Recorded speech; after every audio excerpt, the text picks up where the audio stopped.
I'm Caroline Woodfill, and you're listening to Hank Jr.'s on Hank's Corner.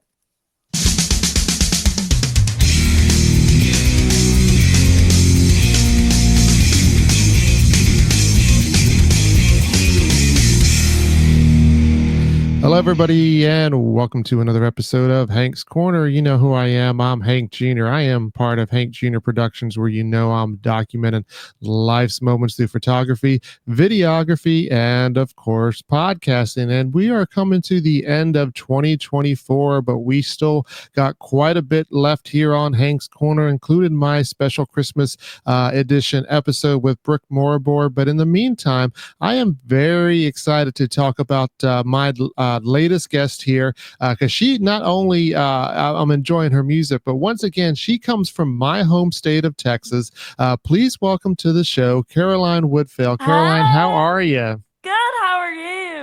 I'm doing well, and I always love it. When I get people from my home state of Texas. Of course, Yeah. those who follow me know that I am currently located in the Tampa Bay area in Florida, but Texas is where I was born, raised, moved away for a bit, came back, and I'm Texas through and through. And I know that you're from just outside of Houston. Tell us a little I bit about the am. area you're from. I'm from Willis, Texas. It used to be a small town when I lived there, but it's not anymore. It's like now we have a grocery store that's like not even it's not 30 minutes away anymore. Now it's like right there.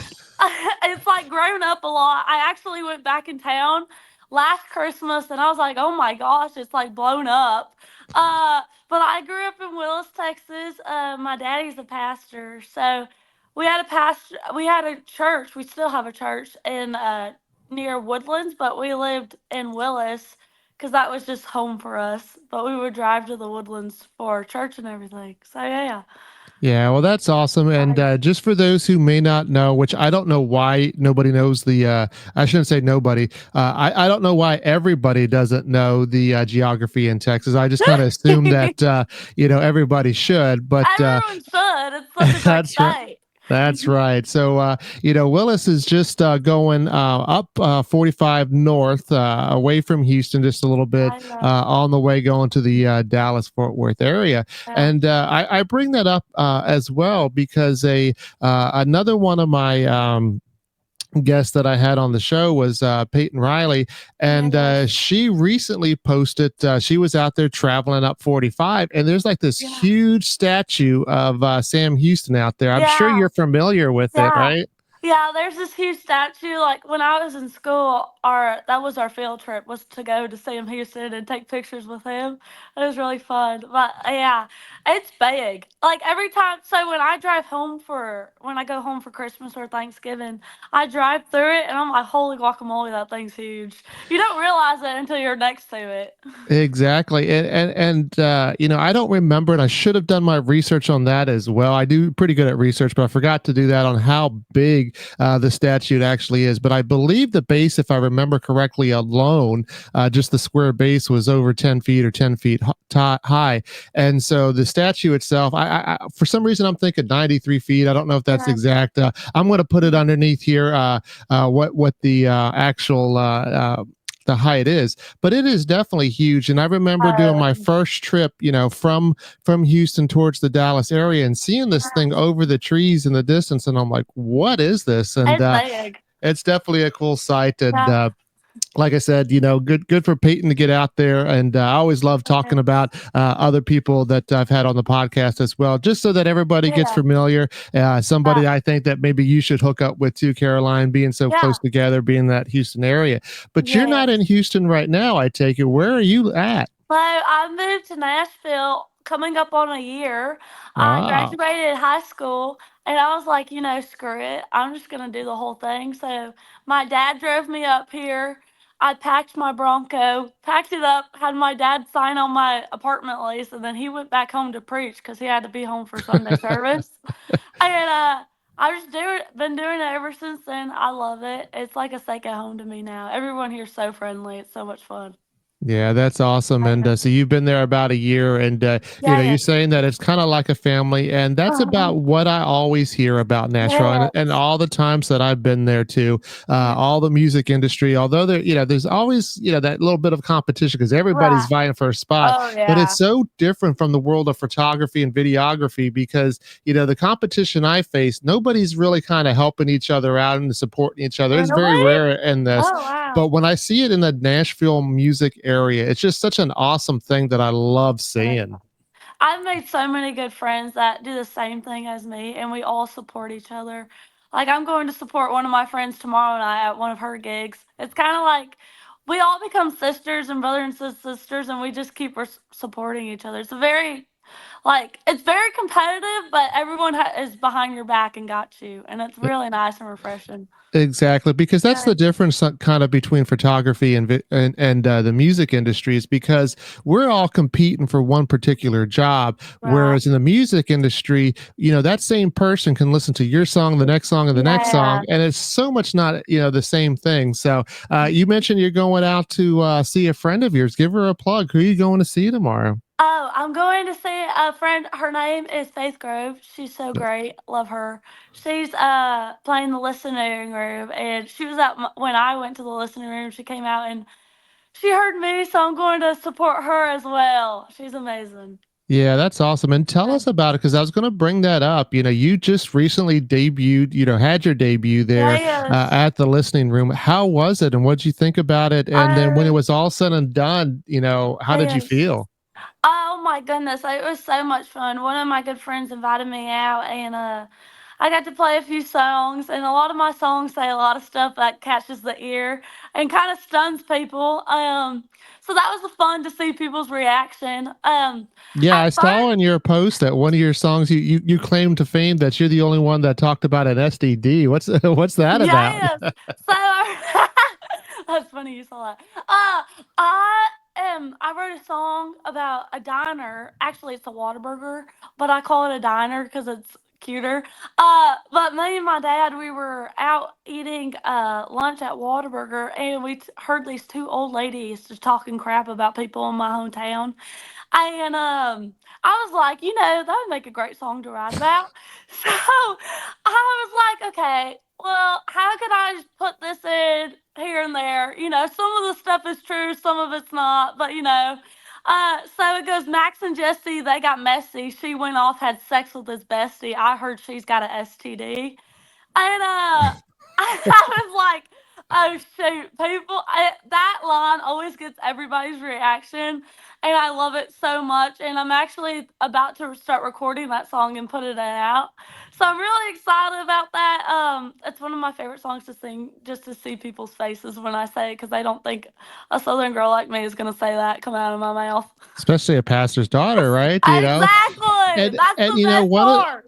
one of the questions I do like to ask is, if somebody comes to your show, what should they expect? And we're giving them a real sneak peek here. Oh yeah, Come to yeah. have a good time and come to be, potentially shocked at a Caroline Right. Woodfill show, right? Exactly. Oh yeah, that's all.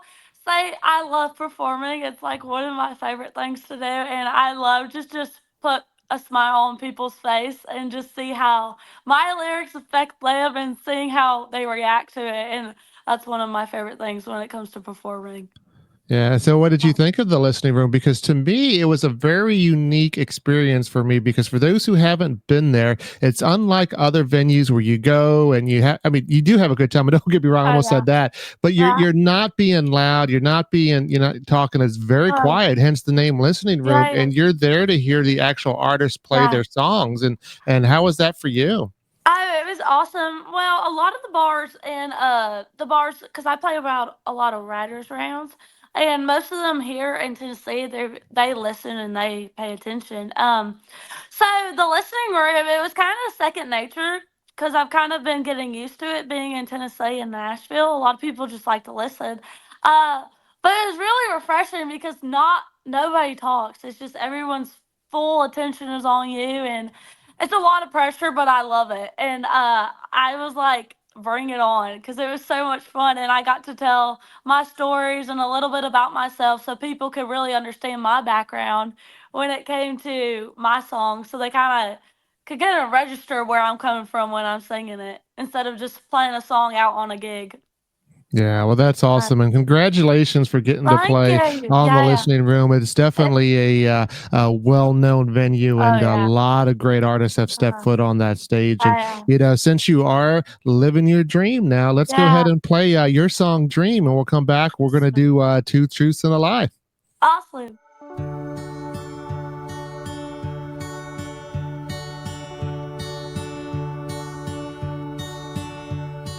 Everybody's got a dream, but some don't believe in their dreams. My mama told me to follow my dreams and dream out of reach and fight to succeed. So dream, dream, dream, dream, dream, dream for things out of reach, and dream, dream, dream, dream, dream, dream for people who don't believe. My friend Billy, oh, we had a dream, but didn't believe. So he's nothing. My friend Lucy, oh, she had a dream and did believe.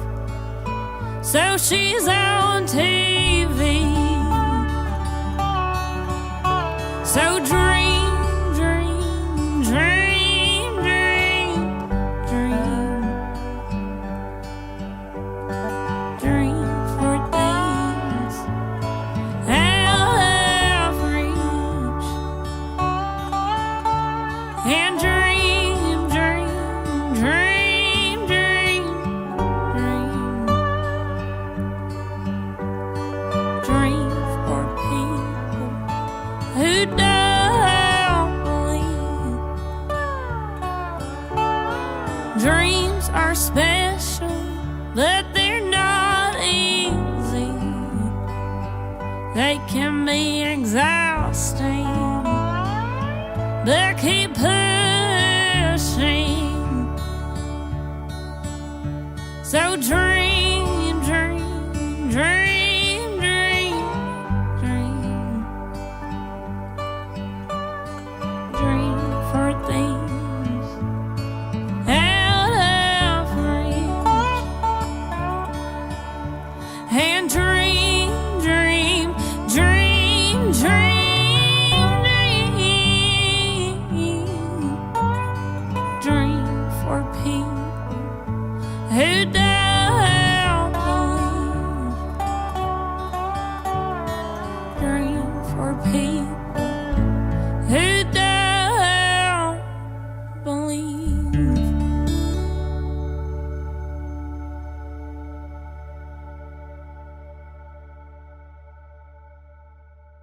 Welcome back to Hank's Corner. I'm Hank Jr. here with my special guest, Caroline Woodfill, and we just heard her song Dream, and having a good time here. And the second section is usually the time that I get to find out specifically about your story. I say that my tagline is documenting life's moments, and one of the ways I do that is through podcasting, and I just love the documentary aspect of it. However, I always love to start with the two truths and a lie first, because it's a little fun. A lot of people have really enjoyed this segment, and they love playing along. So if you are wanting to play this game, basically, Caroline, here's how it goes. You give me three statements.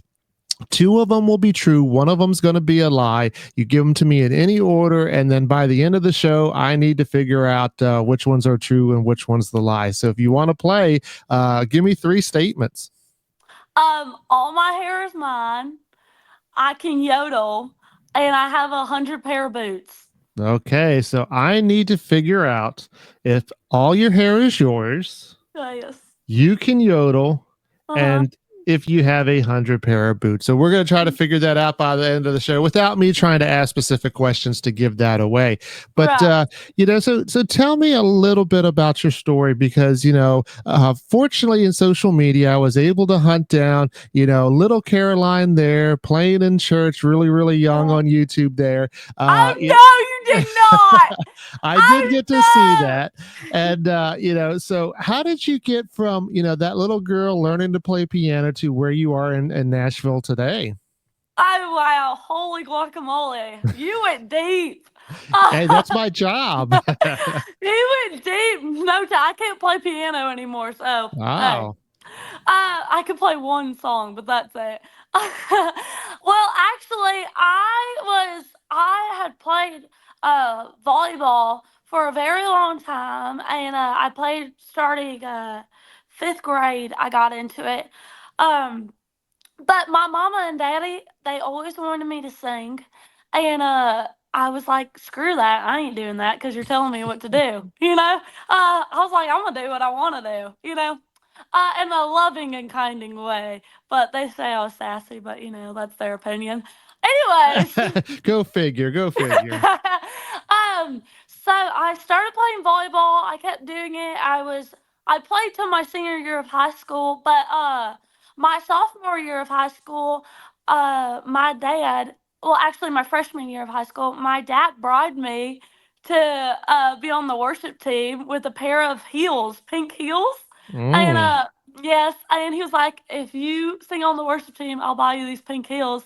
And if you know me, I love some heels and I love some pink. So that hooked me. So I started doing that, and I was singing, and some person was taking videos of me, and my mama was like, "Why are you taking videos of my daughter?" And she confronted him, and apparently he was connected to a label in Nashville, Tennessee, and they came down and they like came down, recorded me, and kind of gave me an interest to wow, I can do this and not just be Christian music. I can write my own music and sing what I want to sing about. I love Jesus, but like I like to talk about horrors and stuff. So that kind of inspired me, and after that happened, COVID hit, so that kind of slowed out the process down, and it kind of gave me the dream of wow, I could be a country singer and kind of write my own songs. So I started writing my own music, and I started learning guitar, and that's when I fell in love with the whole process and everything. And I was like, shoot, I can do this. And my mama was very supportive of me. And we, as growing up, I didn't know if I really still wanted to go pursue country music or if I wanted to go to college and play collegiately in the volleyball world. So by my end of my junior year, I was still planning on committing to go play volleyball. And as my senior year went on, I was starting to like be like, I don't think I wanna go to college because that ain't really my cup of tea. I was like, shoot, I already cheated in high school. No telling how hard it's gonna be able to cheat in college. So We're getting real here on Hank's Corner, no holds barred here. I kind of just say what I think. It's okay, thanks. Hey, we love it. So I was like, shoot, and I was like, I really want to do this whole uh country music thing, and my mama was she pushed me to do it, and in a good way because she knew that's really what I wanted to do, and so my mom passed my end of my senior year of high school, and after that passing, it kind of gave me like, wow, I need to do this, because this is where my heart really wants to do, and volleyball was kind of just I was used to. And after her passing, it kind of gave me like, no, Caroline, you need to do this Mm. country music thing because this is really what you love to do and what you enjoy to do. And I do. And I've been enjoying it every step of the way since I decided to make that decision and move to Nashville. Well, that's awesome, and thanks Yeah, for yeah. telling your story there. And Yeah, yeah. you mentioned you started songwriting, kind of early on once you started Yeah. making that transition. Do you remember the first song that you wrote? I did. I I wrote this song. Oh goodness, how does it go? Basically, I wrote this song. I first it started as a poem, and after the poem, I got my guitar out, and I started writing it, and it was a song that I was turning 18 actually. So I got started in the songwriting agenda really late actually. Uh, I started writing right when I turned 18, and it was called "Crying Cause I'm 18" because I didn't want to be 18. Okay.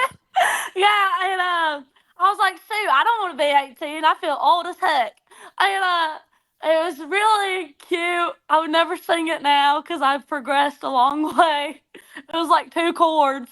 Uh, but really, it was just writing about how I was feeling. And I said, shoot, I'm crying because I'm 18. And I have not sang that song in forever. Holy guacamole, I haven't even thought about that. Well, maybe you'll go back and maybe retweak it and give us a Yeah, treat one of these days and play yeah, it, because I always like asking that question. It's one of my favorite questions actually to ask, because a yeah, lot of artists, kind of are similar to what you say. They say, yeah. "Yeah, I'm never going to play that out there," but sometimes, if we're lucky, we could get a little bit Right, more. Uh, exactly.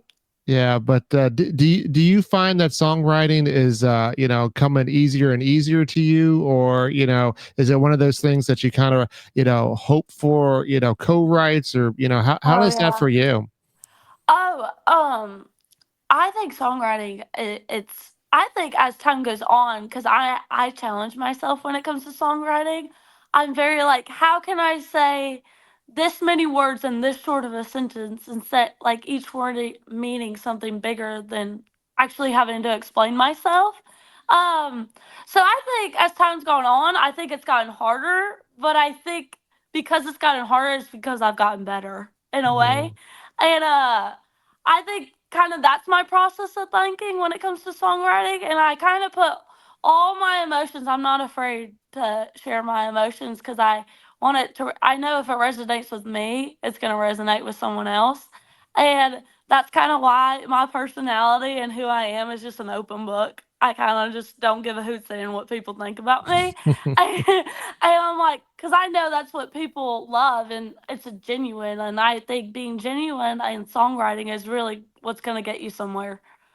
Yeah, definitely never lose that, being able to Yeah, yeah. reach down and pull from who you really are. Stay Right, genuine, stay real. right. That's awesome. I know I'm liking it. And we're going to go ahead and play Mama Said. And when we come back, we're going to I have some know. fun. Awesome.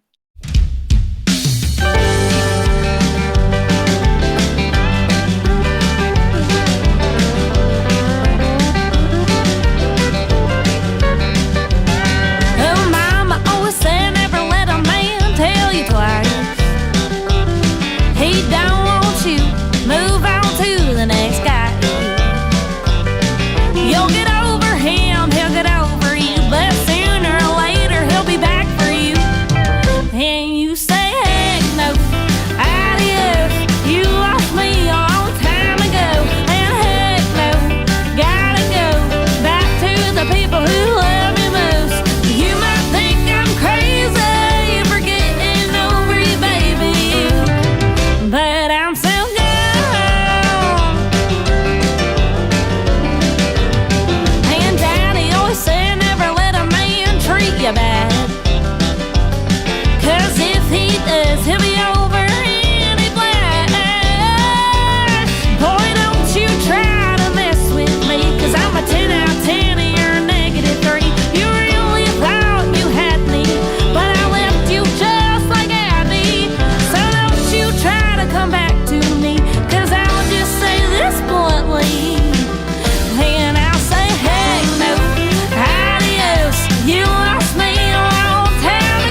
Welcome back once again to Hank's Corner. Woo! You just heard Caroline Woodfill. That was Mama Said. And of course, I'm Hank Jr., and we're having a good time here as, we're approaching the end of the year. You know, what about the holidays do you like best? Oh, I love the holidays. I towards the holidays, I booked a couple shows. I'm going to Vegas. Yes. At the beginning of December, and I'm so excited. I'm going with my band. I call them my hoes. They're the sweetest. I love them to death. But we're going to Vegas and we're playing at the NFR rodeo, and I'm so excited and I can't wait because I've actually never been to the NFR and I've heard amazing things, and so I'm just excited to see all the fashionistas. Like, oh, I've heard like people have amazing glam there. Yeah, I bet you're going to see some stuff there in Vegas, and Yeah. like they always say, sometimes what happens in Vegas stays in Stays Vegas, in and Vegas. So, but in my mouth, it won't stay in Vegas. yeah, well, I love to hear about that when you get back. I love to be a fly on the wall for that. And do you plan on getting back to Texas, or is your family going to come up to see you for Christmas? Well, my family is actually coming to my show in Vegas, and then we're Oh, flying home. And I have another show in Texas that I'm playing. It's a Red Brick Tavern. I don't know if have you heard of it. I have Um, not. yeah, I'm playing there for the holidays, and then I fly back. And what am I doing after that? Shoot, I don't know what I'm doing after that. I gotta look at my calendar. My friend, she helps me with some stuff. She's gonna go, Caroline, you have this. I'm like, oh shoot, that's why I have you. You're amazing. Yeah, I wish I had one of those, as well, to Yeah, help me out where I need to. yeah. Unfortunately, I sometimes am always tripping over my calendar trying to figure out what's coming Oh, next. But I'm terrible. My sister gets on my butt about it. She's like, Caroline, you put the date on the wrong day. I'm like, shoot, I'm just a blonde headed girl. well, I don't have that excuse, and since we're talking about hair, and I don't have much, let's get back to the two truths and a lie. Then, Hey, you're so. twinning with my dad. My dad has none. So Well, you're actually, winning. I do have it. It's just Exactly. cut really short. You're winning. You're beating my dad.